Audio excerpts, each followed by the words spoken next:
What's going on, guys? Dare here with Fantasy Football Advice, coming at you with another fantasy football video. Today, we got a good one for you guys. We are going to be going over some early mid-round targets for us at the wide receiver position. I don't think I have to remind you guys, but we do have the NFL draft just a couple weeks away. And while that will have major impacts on the ADP as a whole, when it comes to the wide receiver position specifically, it isn't very often where we do have many rookies that are going to be drafted in the middle rounds. There will be a handful of them that are likely to creep up into that range, but that should still have little to no impact on which players we feel are great middle round targets at the wide receiver position. In today's video, we are going to be highlighting 4 wide receivers that are being drafted in between the rounds of 5 through 9. These 4 players we do have listed as targets in our draft package, and just a reminder, our draft package is currently 15% off if you use code FFA at checkout now until the end of April. Although we are highlighting just 4 wide receivers in this video, we have many more players that we feel you should be targeting in the middle rounds and others that you should be avoiding. All of that information and more is available to members of our website, so if you want to take part in that, feel free to sign up. Just keep in mind that this offer will be ending at the end of the month. With that being said though, let's hop over to our stat of the day. Yesterday's stat of the day was just 2 rookie tight ends have ever had more than 90 targets in their rookie season. Jeremy Shockey being one of them,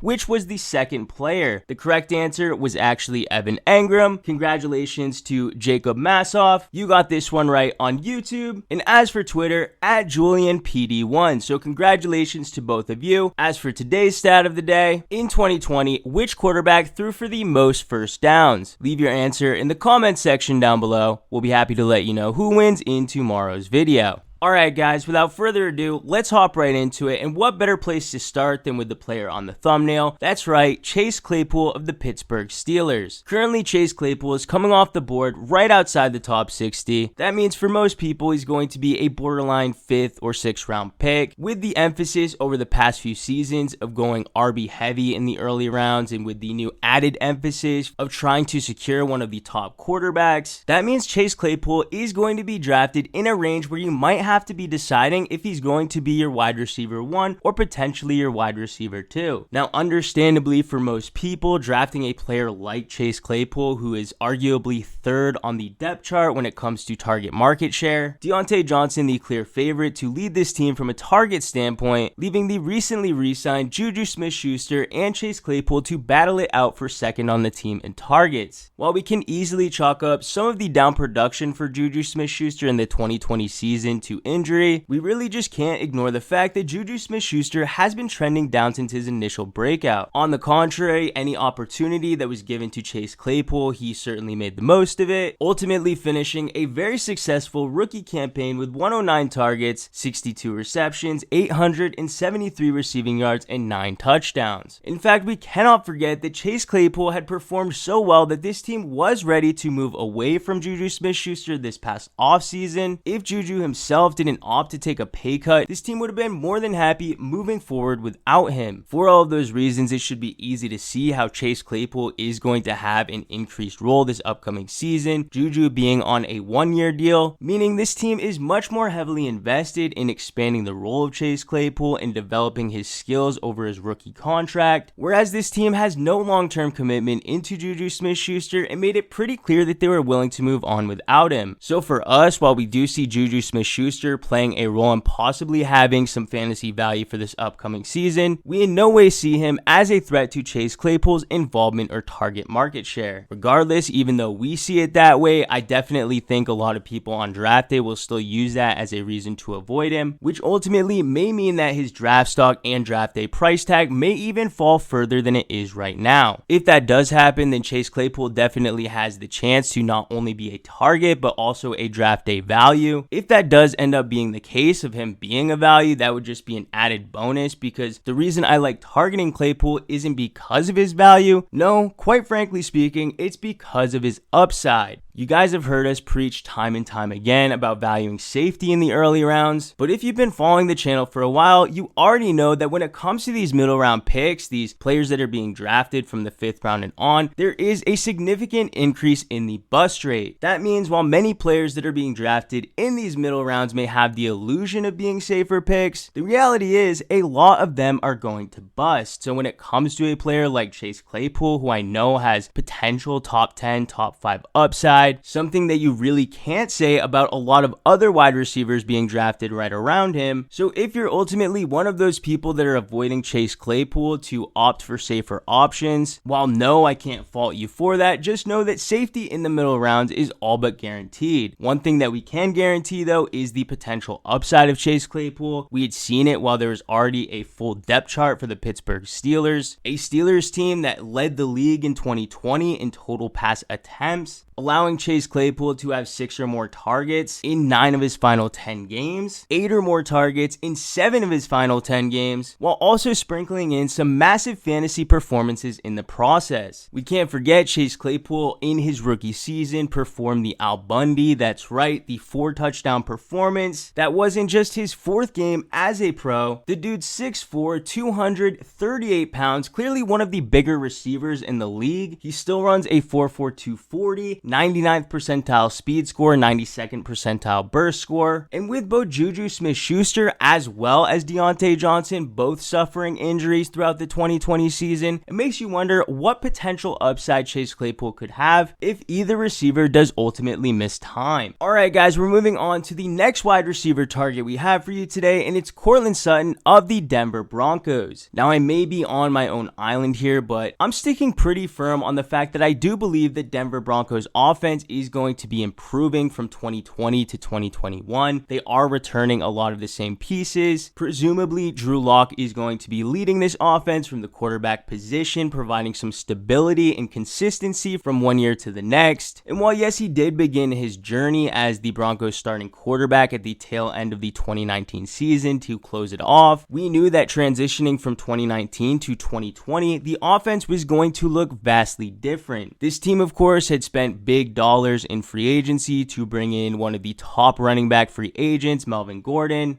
A clear sign that they did want to alleviate some of the pressure off of the shoulders of Drew Lock. And when it came to the wide receiver position, Courtland Sutton was going to be looked at as that player to lead this team from a receiver position and provide that consistency for the young and developing quarterback. Sutton, of course, coming off of his breakout campaign in 2019 where he had 124 targets, converting that into 72 receptions, over 1,100 receiving yards, and even scored on 6 different occasions. Losing a key cog in this passing offense like that for a quarterback who's still developing like Drew Lock was, we really shouldn't have been surprised at all that this offense struggled right out of the gate. I mean, Courtland Sutton only was able to appear in 1 game before exiting with an ACL injury, ultimately forcing a lot of these young receivers to have to step up. There was Noah Fant, of course, who was drafted just in 2019, Jerry Jeudy, a first-round talent, of course, but between him, Deshaun Hamilton, Tim Patrick, and Noah Fant, none of those receivers really had a lot of NFL experience. That was something that Courtland Sutton was to be relied upon, and of course Melvin Gordon was brought in for his veteran leadership as well, but it's undeniable that this Denver Broncos passing offense was lacking NFL experience. That inexperience was on full display at many parts of this season, and at this point Drew Lock and his job really isn't very secure. We can't rule out the Denver Broncos making a move at quarterback, but I do think that the most likely outcome is that Drew Lock is going to be the starter to begin the 2021 season. Since Courtland Sutton's injury was all the way back in week 1, he has had plenty of time to heal, and all signs do point to him returning for training camp and off-season activities. If there are any setbacks with his health or recovery, then me having him as a potential target may change, but with no setbacks, we should have no questions as to who is going to be leading this team from the wide receiver position. Last season, not even Jerry Jeudy, the first-round talent who was given all the opportunities in the world to succeed, could even hold down that lead wide receiver position. Several times throughout the season, we saw KJ Hamler have to step up, and then it was Tim Patrick's day. Deshaun Hamilton had his days. And while that can be looked at as a positive sign to know that they do have the weapons to perform if need be, we know that each one of these receivers, if their number is called in the right circumstances, can step up and perform. They've already proven that. But the largest takeaway that we could learn from what we saw in the 2020 campaign was that this team was desperately lacking their bona fide wide receiver one, a role that Courtland Sutton filled perfectly regardless of who is throwing the ball. Remember, Drew Lock only started in the final 5 games, but Courtland Sutton was already having a very successful season before Drew Lock even stepped up to the plate. With Courtland Sutton's return, this should alleviate a lot of the pressure of young players like Jerry Jeudy and Noah Fant feeling like they have to do more than they should. And despite the overall poor performance from this passing offense in the 2020 season, I would argue they still are one of the more talented offensive rosters. Currently, Courtland Sutton is coming off of the board just outside the top 60 as well, very similar to what we saw with Chase Claypool. 2 different players in 2 different offenses, much less passing volume presumably for the Denver Broncos. Ultimately, both players will get it done in different ways, but I feel very confident in targeting both players in the upcoming draft. Alright guys, we're moving over to the next wide receiver we have on this list, and it may come as a bit of a surprise to some of you, but it's Curtis Samuel of the Washington Football Team.